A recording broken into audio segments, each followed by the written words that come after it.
Utah has been preparing for the presence of the African bee for some time.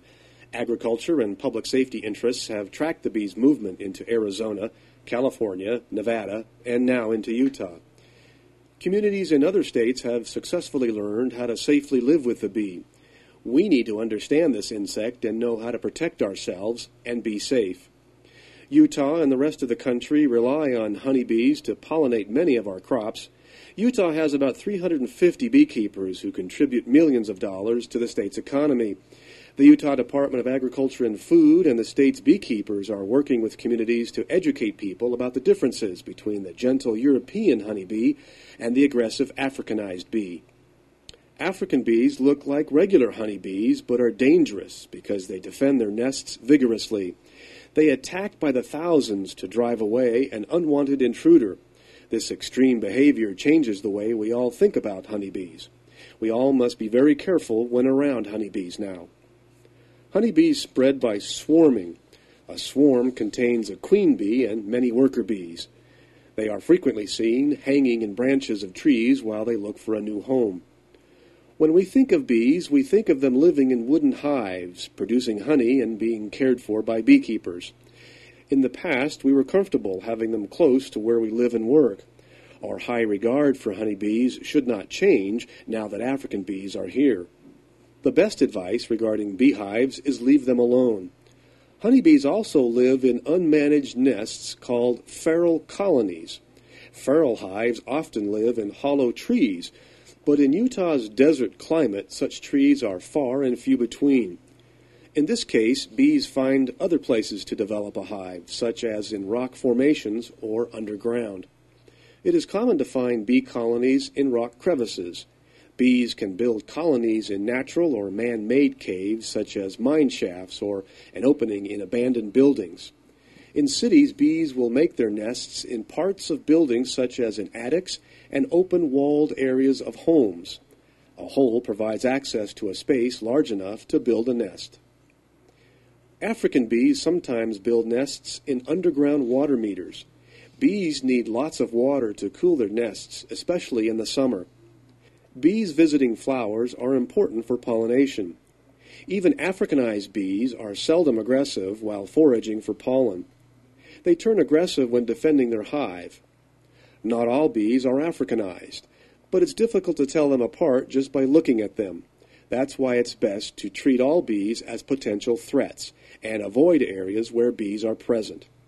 If you find a swarm or a feral colony on your property, call your local office of the Utah Department of Agriculture and Food or a trained beekeeper or a pest control company.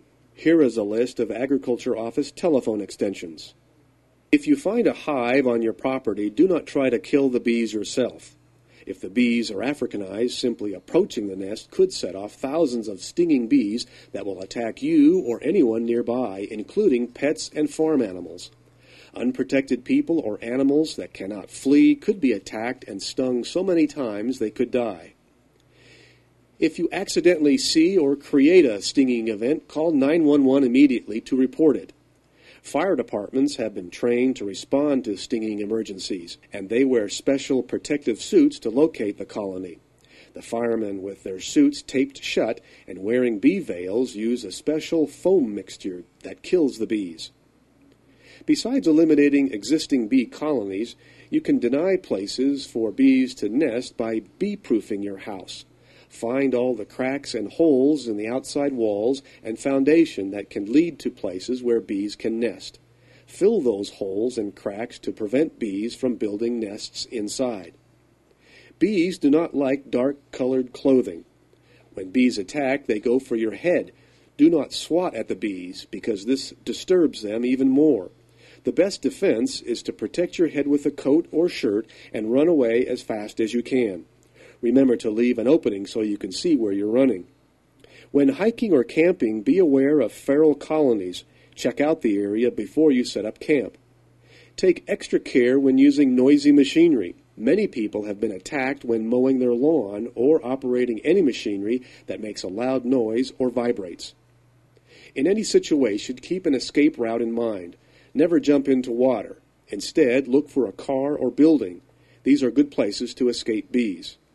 Like European honeybees, Africanized bees can only sting once and leave the stinger behind. It should be quickly removed with a fingernail, a credit card, or key. If you are stung many times, seek medical attention right away. Remember, African bees are now residing in the warm climates of southern Utah. How far north they will migrate is not clear. Under certain circumstances, they could migrate into colder areas and build protective nests. So for safety's sake, consider any bee colony a threat and leave it alone. If you are attacked by bees, protect your head and run. If you see a stinging emergency, call 911. To report swarms of feral colonies or to answer questions about African bees, call the Utah Department of Agriculture and Food at the numbers on your screen.